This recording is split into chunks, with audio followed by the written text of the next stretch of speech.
I'm Claire, a 28-year-old junior architect, and a few months ago I finally bought a place of my own. It's a 550-square-foot apartment tucked into the heart of downtown, small enough that I can hear the elevator cables hum at night, but it has tall windows that catch the sunset and a rooftop garden where I grow basil and lavender. The neighborhood stays alive long after office lights go dark, cafes spilling music onto the street, bikes flashing past like fireflies, and I love every inch of it. I saved for years, taking on extra drafting work and living off cheap takeout to afford this space. And when I signed the closing papers, I felt like I'd carved a private corner out of the city. The first weekend after moving in, I invited my mother for tea. She arrived with my Aunt Lydia in tow. Lydia is my mother's older sister, and the kind of person who announces her presence before you see her, perfume trailing a full minute ahead, earrings that chime when she tilts her head. She stepped into the living room, let her eyes slide across the walls, and gave a slow smirk. "It's quaint," she said, pausing just long enough for the word to settle like dust. I noticed the way she ran a manicured finger along the window frame, like she was checking for grit. From then on, every family gathering came with a Lydia remark. At a cousin's birthday party, she asked whether my bed folded back into the wall. At Sunday dinners, she joked that she'd need to shrink a few inches to fit through my hallway. Each time, my mother changed the subject with a tight smile, steering the conversation towards safer ground, recipes, neighborhood news, but she never directly challenged her sister. I understood the peacekeeping instinct, but it meant Lydia's little digs just floated in the air, unbothered. I tried to ignore them. Between long days at the firm and late nights refining my community center design for a city architecture competition, I barely had energy for family drama. I filled my free time with rooftop gardening, watching tomato vines curl toward the sky. My friends stopped by often, unbothered by the square footage. They stretched out on the couch, drank wine near the wide windows, and reminded me I'd chosen location and freedom over a sprawling footprint. It helped to hear their matter-of-fact approval. Thanksgiving, though, tested my patience. The dining room at my mother's house was loud with cousins and uncles when Lydia raised her voice just enough to cut through the clatter. She wondered aloud if my kitchen could even fit a turkey. A few cousins snickered, their laughter quick and awkward. I smiled and passed the mashed potatoes, but something inside me started to simmer. Work provided a quiet counterbalance. My design for the community center kept advancing through the competition rounds. One crisp December morning, I learned it had been shortlisted for a city award. I didn't announce it to the family. The news felt like a warm coal I could hold close, a private triumph while Lydia's comments rolled off my back. Still, the teasing didn't stop. Relatives began asking when I'd upgrade, echoing Lydia's words with a casualness that stung more than they realized. It wasn't mean-spirited, just a chorus of assumptions that bigger meant better. One evening after another dinner filled with hints and questions, I walked the chilly streets back to my building and looked up at the lit windows of my apartment. I thought about how much I loved the view of the river bend and the way the old brick walls caught the golden hour. I wasn't trading that for a larger floor plan. That night, an idea formed. If everyone thought my place was too small to host a gathering, maybe it was time to prove them wrong. I imagined the entire family under my roof, people balanced on fold-out chairs, music playing low, warm lights making the space glow. The thought sparked a mix of nerves and excitement. I didn't want a confrontation. I wanted a demonstration. The next morning, I made a list. Fold-out tables to create a buffet line along the hallway wall. Stackable chairs to fit under the window when not in use. Warm string lights to soften the corners and draw eyes upward. I mapped the living room on a sketch pad like a miniature design project, measuring clearances and testing layouts until the plan worked. The rooftop garden could double as a gathering spot if the weather held. December snow might even add a bit of charm. My mother stopped by that weekend with a bag of groceries and raised an eyebrow when she saw the sketches. She listened as I described a pre-holiday potluck and gave a cautious smile, the kind that says she's curious but doesn't want to interfere. I could tell she liked the idea of everyone together without the usual tug-of-war at her own house. When I texted the family group chat about a winter warmth night at my apartment, Lydia replied with a single laughing emoji followed by, "Sure, if we can all fit." I stared at the message for a moment, then tucked my phone away. Her reaction only confirmed I was on the right track. Within days, I started gathering supplies. A friend offered a set of collapsible tables and a high-top bar stand. Neighbors from the building heard about my plan and volunteered heaters and extra fairy lights for the rooftop. Megan, my closest friend, spent a Saturday helping me test furniture arrangements, sliding chairs and tables around until every inch served a purpose. The little apartment transformed before my eyes, each adjustment turning it into something closer to the warm, glowing space I'd imagined. As the date approached, a forecast promised a light snowfall, just enough to dust the rooftop and make the city lights sparkle. I could almost see the look on my relatives' faces when they stepped out onto the garden terrace and realized how much life a small space could hold. Every detail, from the scent of rosemary focaccia to the soft glow of candles in the windows, became part of the plan. I wasn't out to start a fight, or even to win an argument. I simply wanted the night to speak for itself. Let them come, I thought. Let them see what a so-called glorified shoebox can become when someone cares enough to shape it with intention. I'm Claire, still 28, and the moment I hit send on the family group text, the plan for my winter warmth night became real. The message was short, date, time, a promise of homemade dishes and rooftop views, but I added a snowflake emoji for fun. Within seconds, the phone buzzed. Lydia's reply came first, a laughing emoji followed by, "Sure, if we can all fit." I set the phone face down and let the message sit while more notifications rolled in. Cousin Rachel texted me privately a minute later. "Finally, I've been waiting to see this famous shoebox," she wrote. 2 more cousins chimed in with similar excitement. Their quiet support felt like the first spark of the evening before it even happened. I spent the next day sketching layouts. The living room became a grid of possibilities on my notepad. Tables here, chairs there, a buffet line along the longest wall.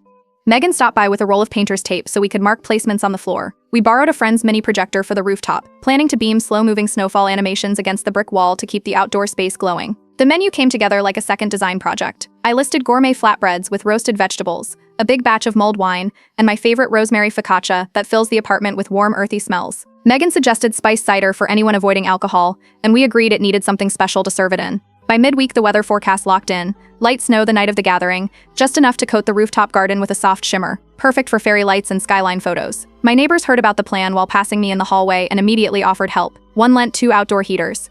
Another promised a string of extra lights and a folding bar cart. It turned into a building-wide mini project, everyone eager to see the small rooftop sparkle. 2 nights before the party, my mother visited with a surprise, a vintage glass punch bowl wrapped in a thick towel. She set it on the kitchen counter like a centerpiece and said it had belonged to my grandmother. It will be perfect for the cider, she told me. The bowl caught the evening light and threw little stars across the wall. The next morning brought unexpected news. An email from the City Architecture Committee arrived with the subject line, "Congratulations. My community center design had officially won the award." I sat at my drafting desk reading the lines twice, the words bright as the skyline. I decided to keep it quiet until the party, saving it as a small hidden jewel of the night. Meanwhile, Lydia found her own spotlight. In the group chat, she shared photos of glittering ornaments and table runners for her upcoming Christmas Eve dinner, describing her grand holiday vision. The messages sounded like small boasts wrapped in holiday cheer, but I let them scroll by without comment. Megan returned that evening to help fine-tune the flow. We shifted chairs and tables until every inch worked. She tested the hallway for a high-top drink station and nodded when the bar cart slid neatly beside the coat rack. I rented a set of sleek folding chairs from a local event company and a few narrow tables that locked into place like puzzle pieces. Each item collapsed flat enough to lean behind the sofa once the night ended. The night before the party, I stood in the middle of the living room surrounded by stacked chairs, fairy lights coiled like snakes, and the scent of rising dough. For a moment, the weight of the plan hit me. 15 relatives in this space. Lydia ready with another smirk, but the thought passed as quickly as it came. The preparations felt too solid to doubt. Snow began to fall the next afternoon, flakes drifting across the tall windows while I worked through the final checklist. Megan arrived early, tying her hair back as we set the tables and arranged candles in every corner. We tested the Bluetooth speakers, adjusting the volume until soft jazz filled the apartment like a warm current. The heaters on the rooftop clicked to life, spreading a gentle wave of heat beneath the fairy lights. The first knock came right on time. I opened the door to my mother and 2 uncles carrying trays of food. They stepped inside and stopped, eyes moving from the flickering candles to the rearranged furniture. "It's beautiful," my mother whispered before setting the trays on the counter. More knocks followed in a steady rhythm. Cousins stamped snow from their boots, handing over scarves and bottles of wine. The hallway filled with laughter and the scent of cinnamon from the cider warming in the punch bowl. As each group entered, I guided them through the transformed space. The folding chairs framed the room without crowding it. The drink station in the hallway drew people forward, giving the living area room to breathe. Candles and string lights washed the walls in soft gold. Someone turned to snap a photo almost immediately. The rooftop became the main attraction. I led a cluster of cousins up the narrow stairwell, where fairy lights stretched like constellations. Snowflakes drifted through the warm air rising from the heaters, catching the glow and making the skyline look like a postcard. Phones appeared from every pocket, flashes popping as relatives posed against the city lights. Inside, the food spread kept growing. The rosemary focaccia disappeared so fast I had to slide the second loaf into the oven earlier than planned. Trays of flatbreads and bowls of mulled wine circled the room. Conversations overlapped in a pleasant buzz, the sound of soft jazz mixed with the low hum of happy voices. Halfway through the evening, I noticed Lydia's arrival. She stepped through the door wrapped in a fur-trimmed coat, eyes scanning the room like a critic entering a gallery. For a heartbeat, she didn't speak. Her gaze moved from the glowing candles to the bustling kitchen and finally to the staircase leading to the rooftop. A cousin greeted her with a cheerful wave, breaking the moment, and she simply nodded. The party unfolded around her. Cousins invited her to the rooftop for selfies. An uncle pressed a mug of cider into her hand. I caught glimpses of her here and there, a polite smile fixed in place as she moved among the crowd. Whatever comment she might have planned never surfaced. The evening stretched late with layers of small moments. Children curled near the window with mugs of cocoa. My mother started a spontaneous toast to warmth in small spaces, earning cheers and clinking glasses. Someone projected a looping snowfall video onto the rooftop wall, turning the brick into a moving winter mural. By the time the last guests descended from the rooftop, the apartment glowed with candlelight and the low haze of steam from cider and mulled wine. Laughter spilled across every corner. Phones clicked for final photos, cousins squeezing together for group shots that filled the doorway. When the door finally closed behind the last guest, the apartment still smelled of rosemary and cinnamon. I stood in the quiet and looked at the folded chairs stacked neatly by the wall, the punch bowl catching the last flicker of candlelight. The night had flowed exactly as planned, every inch of the so-called shoebox alive with warmth and movement, every relative leaving with smiles and stories. The apartment came alive the moment the first wave of relatives filled the room. Warm light from the candles and fairy strings bounced off the tall windows, making the space glow wider than its square footage. Laughter carried from the kitchen to the hallway as guests moved easily between stations, surprised at how open everything felt. A cousin balanced a plate of flatbread on one hand while snapping photos with the other. Another called out for a refill of mulled wine, weaving through the crowd without bumping a single chair. The punch bowl on the counter steamed with spiced cider, the scent of cinnamon and orange peel drifting through the air. I ladled cups for cousins and uncles, watching even the most particular family members nod in approval after the first sip. Someone leaned over the bowl for a closer look, asking what blend of spices created the deep amber color. The answer disappeared into the buzz of conversation as more guests reached for mugs. A sudden hush moved through the doorway when Lydia stepped inside. She wore a winter coat with a fur collar and carried a handbag that caught every flicker of candlelight. Her eyes swept the room, lingering on the rearranged furniture, the soft jazz from the speakers, the small but bustling kitchen. She lifted one eyebrow, barely a motion, and then set her coat across the back of a chair. Without a word, she drifted toward the drink station, scanning the crowd like she was cataloging details for later. Upstairs, the rooftop garden waited like a hidden stage. I guided a small group up the narrow stairwell, the sound of their excitement growing with each step. When the door opened, a ripple of delighted exclamations filled the cold night. Snow fell in gentle flakes that caught the glow of the fairy lights strung along the railings.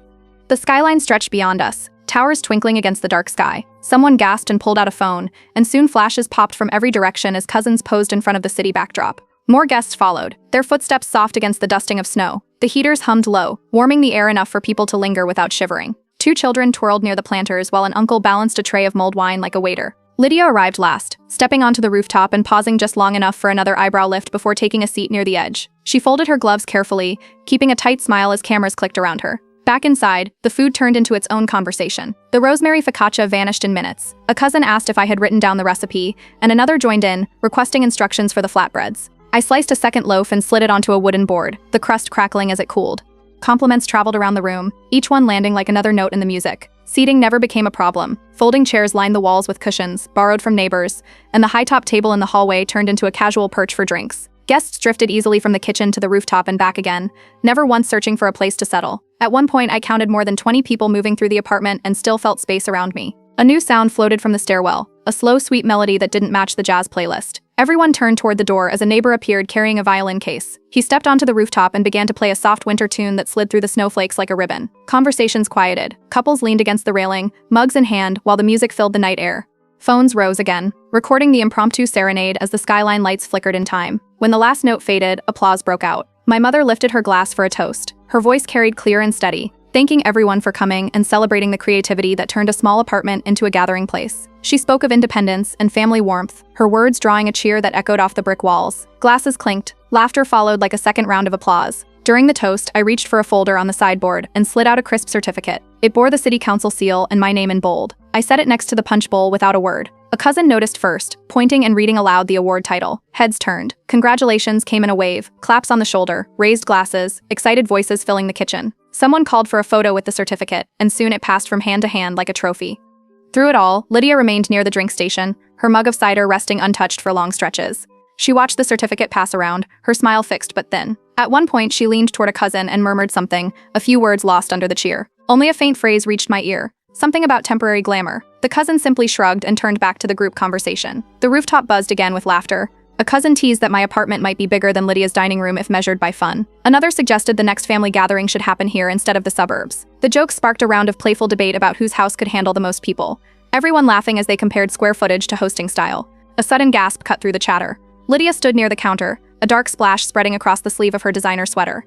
Her mug tilted sideways, cider dripping onto the floor. She grabbed for a napkin while a cousin rushed forward with paper towels. The spill left a cinnamon-scented puddle on the tiles and a quiet ripple of surprise across the room. I stepped in with a clean towel and handed it over. Lydia accepted it with a brief nod, dabbing at the fabric while guests offered sympathetic murmurs. Someone joked lightly about the cider's strength, and a small wave of laughter followed, easing the tension. The music swelled again as the Bluetooth speakers shifted to a brighter track. The night carried on without pause. More photos, more slices of focaccia, more conversations that flowed from rooftop to kitchen and back. The skyline beyond the windows turned a deeper blue as snow continued to fall, each flake catching the light from the fairy strings. Children curled near the heater with mugs of cocoa, whispering about the violin performance. Couples posed for late-night selfies against the glass. When the final guests began gathering coats, the apartment still hummed with quiet energy. The punch bowl held only a thin layer of spiced cider. Candle wax pooled in small glass cups, flickering low. Relatives called goodbyes over their shoulders as they stepped into the hallway, their voices echoing down the stairwell. Lydia left last, sweater cleaned as best she could, offering a polite nod before disappearing into the snowy street. The door closed softly behind her, leaving a faint trail of cinnamon in the air. The apartment, though small, felt wider than ever, every corner warmed by the echoes of laughter, music, and the quiet triumph of a night that no one would forget. Morning light spilled across the tall windows and woke me before my alarm. My phone blinked with notifications stacked in long rows. A cousin had started a group thread just after sunrise, posting rooftop photos from the night before.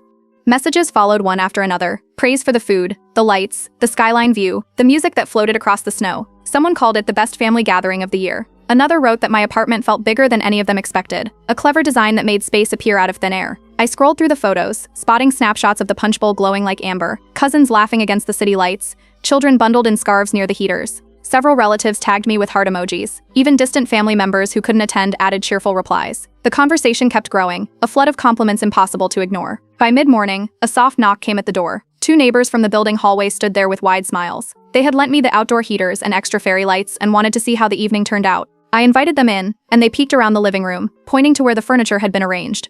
They called it the best gathering the Rooftop had ever hosted, saying it gave them ideas for their own events. Before leaving, they promised to share photos with the building newsletter. The family group chat kept buzzing. Cousins posted more pictures, close-ups of the fakasha, videos of the violin performance, wide shots of the skyline under falling snow. Each message came with exclamation points and laughter, drowning out any chance of criticism. My mother added a few of her own pictures, one of the crowd raising glasses during her toast. Every time the phone vibrated, another relative had something kind to say. Late in the afternoon, a cousin called from a coffee shop near her office. She had overheard Lydia describing the party as cute but impractical, her voice carrying across the room. Before the story could even spread, others in the group chat countered with fresh praise, posting more photos and funny captions.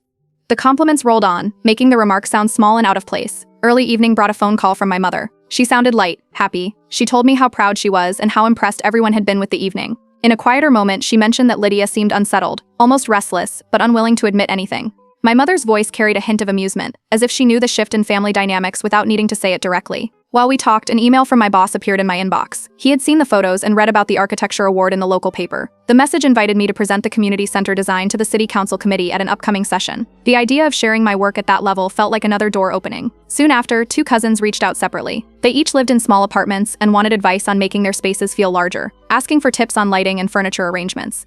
They sent quick phone pictures of their living rooms, eager for sketches or suggestions. I promised to visit when time allowed, already picturing how to adapt some of the tricks I used for the party. By the next morning, a new piece of news slid into the family chat. Lydia was planning an elaborate New Year's Eve dinner. Someone had seen the embossed invitations at the printer. She planned a full sit-down meal with multiple courses and a jazz trio. Word spread quickly, cousins trading guesses about the menu and the decor. The timing felt deliberate, as if she intended to reclaim the spotlight before the holiday season ended. That afternoon, a delivery arrived at my door. A polished wicker basket wrapped in clear cellophane held imported chocolates, a jar of honey, and a bottle of sparkling cider. A small card rested on top with a single line, "For your little space, enjoy.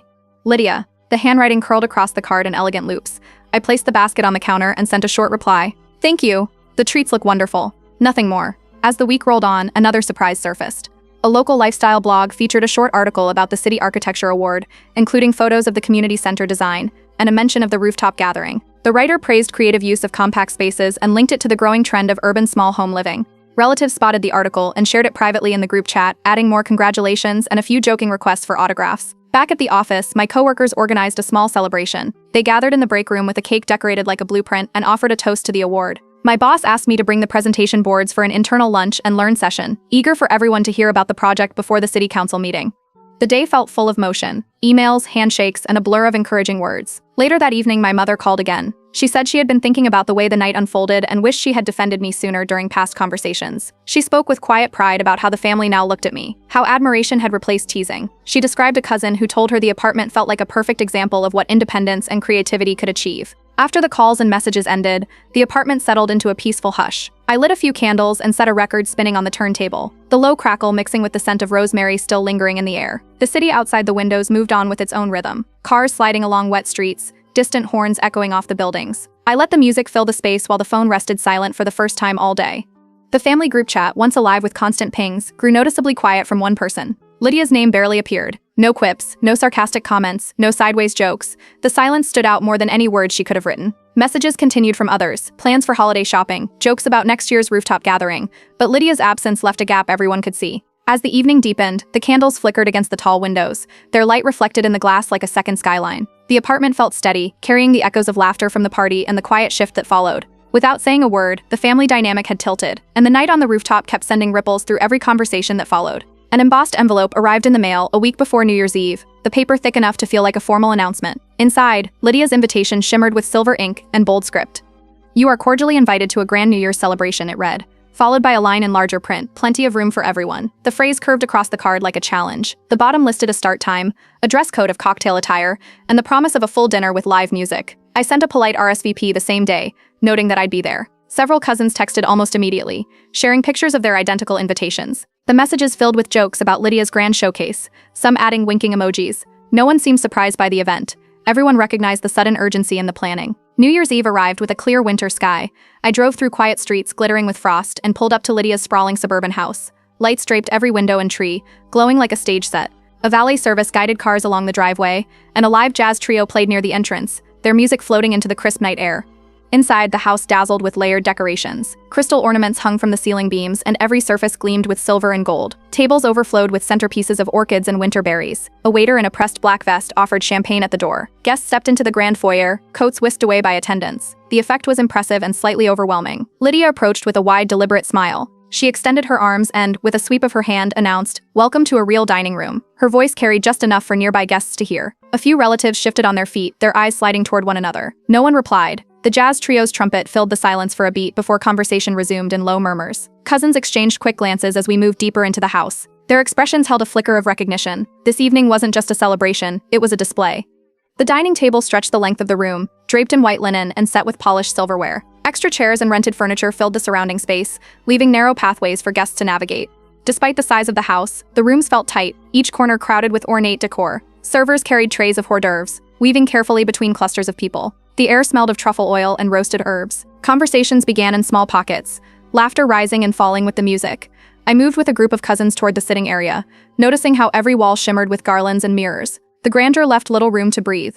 As the evening unfolded, the catering staff struggled with timing. Plates of the first course arrived later than expected, and glasses went unfilled for long stretches. Guests waited at the table, exchanging polite smiles while the jazz trio played an upbeat number to cover the pause. A second course followed with mismatched pacing, some plates lukewarm, others delayed. During a lull between courses, a cousin leaned across the table and remarked that my apartment felt warmer and easier to relax in. The words slipped into the conversation like a small pebble dropping into water. Several heads nodded, and a few guests chuckled quietly. Lydia, seated a few chairs away, tightened her posture, eyes fixed on her wine glass. The evening pressed on with glittering determination. Yet the abundance of decorations and crowded furniture made movement awkward. Guests stepped carefully between chairs, brushing against draped fabrics and tall vases. Children grew restless, their whispers carrying from the far end of the table. Before dessert, a group of younger relatives quietly left the main room and settled in a den, pulling board games from a low shelf. I heard them giggling and mentioning that the rooftop party was more fun. Halfway through dessert, the lights flickered once, then cut out entirely. A hush swept across the dining room. The jazz trio stopped mid-song. In the sudden dimness, the crystal ornaments glinted faintly in the candlelight from a few side tables. Without waiting, I reached for a nearby box of matches and began lighting the decorative candles along the buffet. A cousin joined in, striking matches and passing flames. Soon a warm glow filled the room, softening the sharp edges of the decor. Guests murmured appreciation as the music resumed at a quieter tempo. The final course arrived, an assortment of elaborate pastries and layered cakes. The presentation impressed, but some plates cooled before reaching the table. Guests sampled bites politely, offering small compliments while shifting in their seats. Conversations turned casual, drifting toward travel plans and winter weather. As champagne glasses refilled, one cousin stood and raised a glass toward me with a grin. "To creative hosting," he announced, his voice carrying through the candlelit room. Several guests laughed and echoed the toast, their glasses clinking. A few turned toward me with warm smiles. Lydia forced a small laugh, lifting her own glass a second later, the sound thin against the lively chatter. The jazz trio played a final set as midnight approached. Guests gathered near the wide windows to watch the first fireworks burst across the distant city skyline. The house filled with the scent of sparklers from the driveway and the soft fizz of champagne. When the evening drew to a close, Lydia urged everyone to take home leftover desserts, her voice brisk as she directed servers to package small boxes. Guests collected coats and wrapped pastries and napkins, exchanging goodbyes near the grand foyer. The valet retrieved cars as music drifted into the chilly air. I stepped outside into the crisp night and watched fireworks scatter above the trees. The drive back to the city was quiet, streets empty under a pale moon. As I parked near my building, the rooftop lights from my own apartment glowed faintly, a familiar welcome against the skyline. The grand dinner had unfolded like a carefully planned performance, each detail meant to impress. Yet the evening's small stumbles, the crowded rooms, the delayed courses, the sudden power cut told their own story. I walked upstairs to my apartment, the memory of candlelit chandeliers and knowing cousin glances following me like a soft echo, a reminder that some displays only highlight what they try to hide. The week after Lydia's New Year's Eve dinner, the family group chat filled with photos of the elaborate decorations and the jazz trio. But the messages carried a different energy than they had after my rooftop gathering. The comments were polite, the emojis few. A handful of cousins posted short captions, beautiful evening, great food. But the thread slowed quickly, lacking the flood of excitement that had followed my party. Images of chandeliers and crystal centerpieces scrolled past with barely a handful of replies. My mother called during our usual midweek check-in. As we spoke about errands and work updates, she mentioned that Lydia sounded unusually quiet when they last spoke. Her sister had described the dinner as a success and quickly changed the subject. My mother paused just long enough to let the observation settle, then moved on to ask about the city council presentation. Later that evening, an uncle rang my buzzer on his way home from a downtown meeting. He stepped in from the cold, shook off his coat, and said he couldn't stop thinking about the rooftop party. He told me it set a new bar for family gatherings, warm, creative, and effortless despite the size of the apartment. He asked about the layout, the lighting choices, even the timing of the music, treating it like a masterclass in small space hosting. The following day, 2 cousins reached out almost back to back. Each wanted help rethinking their own compact apartments. One texted photos of a studio crammed with mismatched furniture. The other sent a floor plan and asked if I could sketch ideas. They both referenced the way my living room seemed to stretch during the party, asking how to copy the effect. I promised to stop by in the coming weeks, already picturing where light and furniture could shift in their spaces. That weekend brought unexpected professional news. A boutique interior design firm contacted me after reading the lifestyle blog feature about my award and rooftop event. They asked if I'd consider a freelance collaboration on a series of small space projects for urban clients. The email outlined potential timelines and even a preliminary budget. It felt like another step forward, connecting my architecture background with interior design opportunities. Neighbors from my building continued to share their own excitement. Several stopped me in the lobby to talk about the rooftop evening. One suggested making it an annual tradition for the building, perhaps a winter gathering where residents could invite friends and neighbors. Another neighbor offered to help with planning, if we decided to repeat it next year. The idea sparked hallway conversations whenever we crossed paths. Sunday brunch with the extended family added another layer to the changing atmosphere. We met at a cozy cafe with wide windows fogged from the winter air. Relatives lifted their glasses to toast the architecture award and asked about my next project. Questions about design details and the city council presentation flowed easily. Lydia sat at the far end of the table, listening as cousins compared notes about the rooftop party and my upcoming work. When the server refilled coffee cups, she finally looked up and in a quiet voice, acknowledged that I have a gift for making a small space feel grand. The words were brief but unmistakable. Several relatives exchanged subtle smiles, recognizing the shift. My mother's face lit with quiet pride as the conversation moved on. She squeezed my hand under the table and joined the cousins in asking about upcoming presentations and deadlines. Her eyes shone with a contentment that said more than any words. The following week brought a major milestone. The city council voted unanimously to approve funding for the community center design. The email confirmation arrived just after sunrise, and by mid-morning my boss called to share the news and schedule the next phase of planning. The project that began as sketches on late nights now had a green light to move forward. A tangible step in my career. Back in the family group chat, cousins proposed a new idea, alternating future gatherings between larger homes and my rooftop. They joked about planning a summer event under the stars, complete with string lights and music. Messages poured in with suggestions for themes and menus, everyone eager to keep the momentum going. The conversation buzzed with enthusiasm, a natural continuation of the warmth from December. Friendships within the family deepened as well. Cousins invited me to small get-togethers, asking for advice on lighting and space design. We shared late-night coffee runs and exchanged sketches over text. Their admiration felt grounded in genuine respect, not just the novelty of a successful party. One evening after work, I walked along the river path near my apartment. The winter air smelled faintly of smoke from distant chimneys and the city lights flickered on the water. I thought about how the family's perception had shifted without arguments or raised voices. Simple actions, planning carefully, staying gracious, had reshaped the way everyone saw me. The change felt steady and real. A week later, we gathered for the usual family coffee meet at a relative's townhouse. Conversation flowed easily over warm pastries and strong espresso. Lydia arrived on time, dressed elegantly as always, but she stayed polite and quiet through most of the morning. No teasing remarks, no pointed questions. She listened as cousins discussed plans for the summer rooftop party, and even nodded when someone suggested she bring one of her famous desserts. The teasing that once colored every visit had settled into calm silence. By the time I walked home that afternoon, the city air carried a soft winter sun, and the streets hummed with ordinary weekend sounds. The shift in our family dynamic felt complete, respect replacing mockery, curiosity replacing judgment, and a quiet understanding that small spaces can hold the biggest moments when filled with care. The morning of the city council presentation arrived cold and bright. I carried a portfolio of drawings and renderings through the echoing halls of the municipal building, the sound of my heels tapping against the marble floor. Council members filed into their seats as a projector flickered to life, filling the chamber with the images of the community center design I had refined for months. I walked them through the plans, sunlit classrooms, a rooftop garden, open gathering spaces that could adapt to any event. Questions came quickly, and each answer opened the room further. When the final slide faded, the council chair stood and led a warm round of applause. One by one, the members voted, every hand raised in approval. The standing ovation felt like a quiet drumbeat of possibility. News of the vote traveled fast. By midweek, a regional architecture magazine requested an interview, eager to feature both the award-winning design and my creative use of compact spaces at home. The article appeared online 2 days later, accompanied by photographs of the rooftop garden and a headline praising innovative solutions for urban living.